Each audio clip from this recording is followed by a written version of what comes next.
Top 10 Horror Movies of All Times. This is '01 Halloween, a classic scare film. The original Halloween was far less bloody and graphic than some of its endless sequels and reboots. The story follows Michael Myers, who kills his parents as a child and is institutionalized. He escapes as an adult, and continues his killing spree. What makes the original Halloween scarier than its contemporaries is its blend of realism and the supernatural. Myers is undoubtedly human, yet he lacks anything that could be considered humanity. He seems unstoppable, yet his only superpower seems to be sociopathy.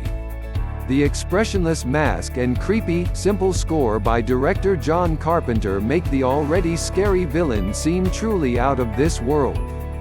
This is '02 Nightmare on Elm Street, the opposite of Michael Myers in almost every way. Freddy Krueger is chatty and expressive. As the sequels go on, he gets more and more ridiculous, but in the original Nightmare on Elm Street, he was appropriately menacing with a burned visage based on cheese pizza. The child molester and murderer, set free due to a technicality, was killed by the mob justice of local parents. But when the undead Freddy reaches their children through dreams, continuing his rampage under cover of dark, the joke is on them. This is '03 Night of the Living Dead. The film that launched the modern zombie genre never calls its undead zombies. In his script, George Romero referred to them as ghouls. Romero raised $6,000 to shoot his first feature film, and one that would forever change the horror landscape. The plot is very simple. A pair of siblings are visiting their father's grave when they are set upon by those that should be dead. They seek shelter with a group of survivors in an old farmhouse to wait out the invasion.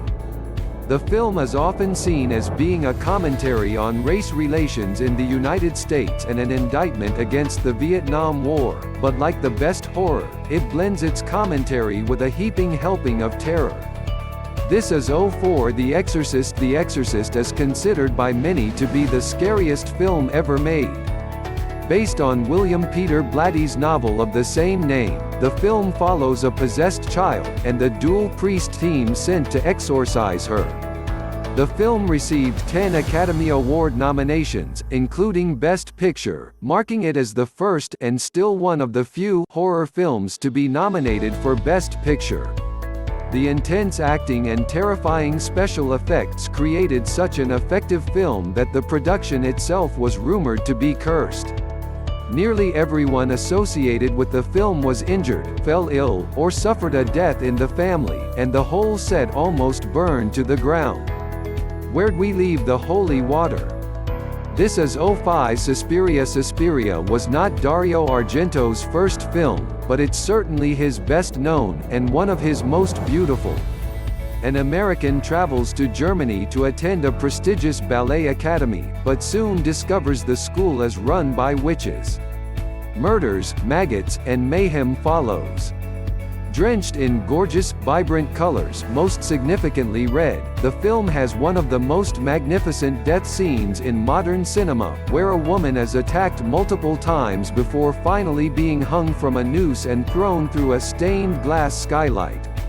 The huge shards of glass impale her friend on the floor below. Visually stunning gore. With a score by Italian band Goblin, Suspiria is a pulsating, haunting, insane piece of filmmaking. This is '06 The Texas Chainsaw Massacre. Tobe Hooper's first feature film, Texas Chainsaw Massacre. Yes, the proper way to spell the original film's title is with chainsaw as two words, is a grimy piece of horror history.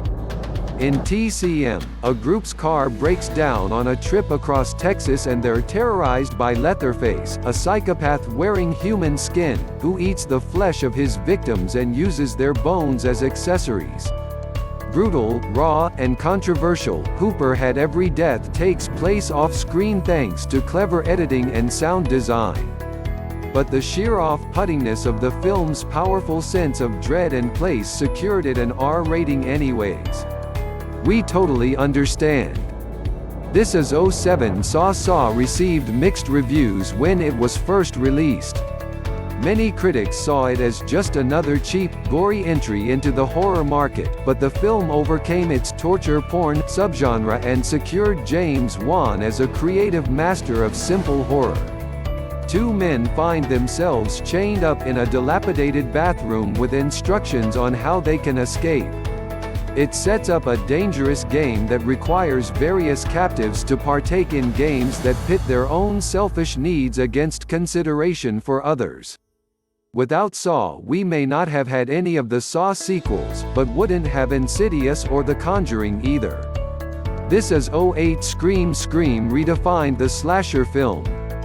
Wes Craven and screenwriter Kevin Williamson's meta-script brought both humor and scares to the subgenre by having its self-aware victims understand the rules of horror movies when a killer stalks their small California town, turning their murder into a game.